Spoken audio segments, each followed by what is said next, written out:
റഷ്യയിലെ വിദഗ്ധ സംഘം ഇപ്പോൾ ഒരു വൻ കണ്ടെത്തൽ നടത്തിയിരിക്കുകയാണ്. ഇന്ത്യ റഷ്യൻ പ്രതിരോധ സഹകരണം കൂടുതൽ ആഴത്തിലാക്കുന്നതിനുള്ള ഒരു സുപ്രധാന ചുവടുവയ്പ്. ഈ കണ്ടെത്തലിലെ ഈ പ്രതിരോധ സഹകരണത്തിലെ ഒരു മുൻ പങ്കാളിയായി ഉയർന്നു വന്നിരിക്കുന്നത് ഇന്ത്യയുടെ HAL ആണ്. നൂതനമായ Su-57 സ്റ്റെൽത്ത് ഫൈറ്റർ ജെറ്റ് ആഭ്യന്തരമായി നിർമ്മിക്കുന്നതിന് ആവശ്യമായ അടിസ്ഥാന സൗകര്യങ്ങളുടെയും വൈദഗ്ധ്യത്തിന്റെയും ഏകദേശം 50% ഇന്ത്യയുടെ ഹിന്ദുസ്ഥാൻ എയറോനോട്ടിക്സ് ലിമിറ്റഡ് അഥവാ HAL കൈവശം വെച്ചിട്ടുണ്ട് എന്നാണ് ഒരു ഉന്നതതല റഷ്യൻ പ്രതിനിധി സംഘം ഇപ്പോൾ സ്ഥിരീകരിച്ചിരിക്കുന്നത്.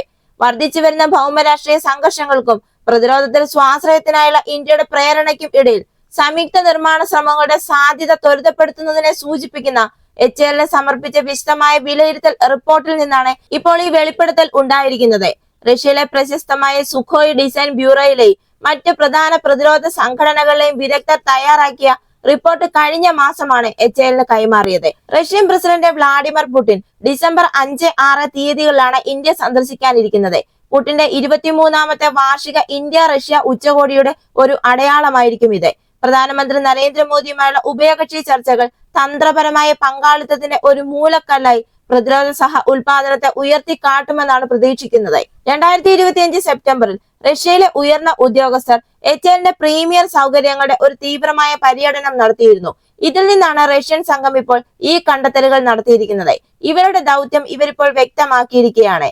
റഷ്യയുടെ 5ാം തലമുറ സ്റ്റെൽത്ത് മൾട്ടിറോൾ ഫൈറ്ററിന്റെ കയറ്റുമതി അധിഷ്ഠിത വകഭേദമായ Su-57 തദ്ദേശീയ അസംബ്ലിക്കും ഉൽപാദനത്തിനുമുള്ള ഇന്ത്യൻ എയറോസ്പേസിന്റെ ഒരു വിലയിരുത്തലാണ് ഇവർ ഈ സന്ദർശനം വഴി നടത്തിയത്. ഈ റഷ്യൻ വിദഗ്ധർ സന്ദർശനം നടത്തിയ പ്രധാന സ്ഥലങ്ങളാണ്. അതിലൊന്നാണ് നാസിക് ഡിവിഷൻ. അതായത് നമ്മുടെ ഇന്ത്യയുടെ ഏറ്റവും മികച്ച പോരാളി വിമാനമാണ് സുഖോയ് 30 MKI. ഇതിന്റെ അന്തിമ അസംബ്ലി ലൈൻ ഇവിടെയാണ് നടക്കുന്നത്. അതേപോലെ തന്നെ സങ്കീർണമായ എയർ ഫ്രെയിമുകളും സംവിധാനങ്ങളും സംയോജിപ്പിക്കുന്നതിൽ HAL ഇവിടെ അതിന്റെ കഴിവുകൾ വികസിപ്പിച്ചെടുത്തിട്ടുണ്ട്. രണ്ടാമത്തേതാണ് നമ്മുടെ കോരാപൂട്ട് ഡിവിഷൻ. സുഖോയ് 30 MKI ഫ്ലീറ്റിന് ശക്തി പകരുന്ന AL-31FP ടർബോഫാൻ എഞ്ചിനുകളുടെ ലൈസൻസ് ഉള്ള ഉൽപാദനത്തിലും അറ്റകുറ്റപ്പണികളിലുമാണ് ഇവിടം വൈദഗ്ധ്യം നേടിയിരിക്കുന്നത്. മറ്റൊന്നായിരുന്നു നമ്മൾ മലയാളികൾക്ക് അഭിമാനം നൽകുന്ന കേരളത്തിലെ കാസർഗോഡുള്ള സ്ട്രാറ്റജിക് ഇലക്ട്രോണിക്സ് ഫാക്ടറി. എയർബോൺ കമ്പ്യൂട്ടറുകൾ, ഡിസ്പ്ലേ പ്രോസസറുകൾ തുടങ്ങിയ നിർണായക ഘടകങ്ങൾ നിർമ്മിക്കുന്ന ഏവിയോണിക്സ് നിർമ്മാണത്തിനുള്ള ഒരു ഘടക കേന്ദ്രമാണ് ഇത്.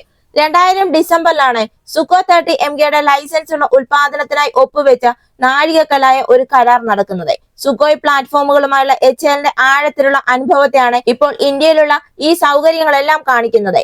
2 പതിറ്റാണ്ടിലേറെയായി HAL 270-ലധികം സുഖോയ് 30 MKIകൾ ഇന്ത്യൻ വ്യോമസേനയ്ക്ക് കൈമാറി കഴിഞ്ഞു. അതെ, വിതരണക്കാരുടെയും വൈദഗ്ധ്യമുള്ള തൊഴിലാളികളുടെയും സാങ്കേതിക പരിജ്ഞാനത്തിന്റെയും ശക്തമായ ഒരു ആവാസ വ്യവസ്ഥയാണ് HAL കെട്ടിപ്പടുത്തത്. ഇപ്പോൾ ഇവിടെ എത്തിയ ഈ റഷ്യൻ വിദഗ്ധർ പറയുന്നത് HALന്റെ നിലവിലുള്ള ഈ സജ്ജീകരണം എന്ന് പറയുന്നത് Su-57 ഉൽപാദനം വർദ്ധിപ്പിക്കുന്നതിനുള്ള ആവശ്യകതകളുടെ ഏകദേശം പകുതി പോലും നിറവേറ്റും എന്നാണ്. അതായത് അസംബ്ലി ലൈനുകൾ, എഞ്ചിന്റെ സംയോജനം, ഏവിയോണിക് സംയോജനം തുടങ്ങിയ അടിസ്ഥാന ഘടകങ്ങൾ ഇതിൽ ഉൾപ്പെടുന്നു. എന്നാൽ ശേഷിക്കുന്ന 50% ബ്രിഡ് ചെയ്യുന്നതിന് സ്റ്റെൽത്ത് കോട്ടിങ്ങുകൾ, അഡ്വാൻസ്ഡ് സെൻസറുകൾ, കോമ്പോസിറ്റ് മെറ്റീരിയൽ തുടങ്ങിയവ അത്യാധുനിക മേഖലകളിൽ ലക്ഷ്യമിട്ടുള്ള നിക്ഷേപങ്ങൾ ആവശ്യമായി വരും. ഈ വർഷം ആദ്യം ബാംഗ്ലൂരുവിൽ നടന്ന എയ്റോ ഇന്ത്യ 2025 Su-57 ഇന്ത്യൻ ODCക്ക് ആക്കം കൂട്ടി.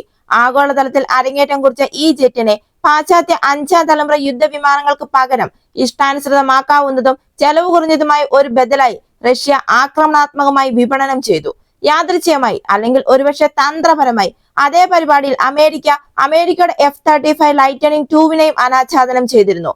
IAFന്റെ മൾട്ടിറോൾ ഫൈറ്റർ എയർക്രാഫ്റ്റ് പ്രോഗ്രാമിന്റെ ഒരു മത്സരാർത്ഥിയായി അതിനെ സ്ഥാപിക്കുകയായിരുന്നു അമേരിക്കയുടെ ലക്ഷ്യം. ഈ 2 ഫൈറ്റർ ജെറ്റിലും ഇന്ത്യയുടെ നോട്ടം എന്ന് പറയുന്നത് റഷ്യയുടെ Su-57 ഇന്ത്യയെ സംബന്ധിച്ചിടത്തോളം Su-57 സ്വീകരിക്കുന്നത് സ്റ്റെൽത്ത് ഫൈറ്റർ അഭിലാഷങ്ങൾ വേഗത്തിലാക്കുകയും ഇറക്കുമതിയെ ആശ്രയിക്കുന്നത് കുറയ്ക്കുകയും IAFന്റെ നട്ടെല്ലായ റഷ്യൻ ഉത്ഭവ ആസ്തികളുമായുള്ള പരസ്പര പ്രവർത്തനക്ഷമത വർദ്ധിപ്പിക്കുകയും ചെയ്യും. ഒരുപക്ഷെ ഇപ്പോൾ ഈ Su-57 50% ഇന്ത്യയിൽ നമ്മുടെ HAL ഏറ്റെടുക്കുകയാണ് എങ്കിൽ ഇന്ത്യയുടെ അഭിലാഷ പദ്ധതിയായ 5ാം തലമുറ അഡ്വാൻസ്ഡ് മീഡിയം കോമ്പാറ്റ് എയർക്രാഫ്റ്റ് പദ്ധതിയോടുള്ള റഷ്യയുടെ ഒരു പ്രതിബദ്ധതയും നമുക്ക് ഇവിടെ കാണാൻ കഴിയും.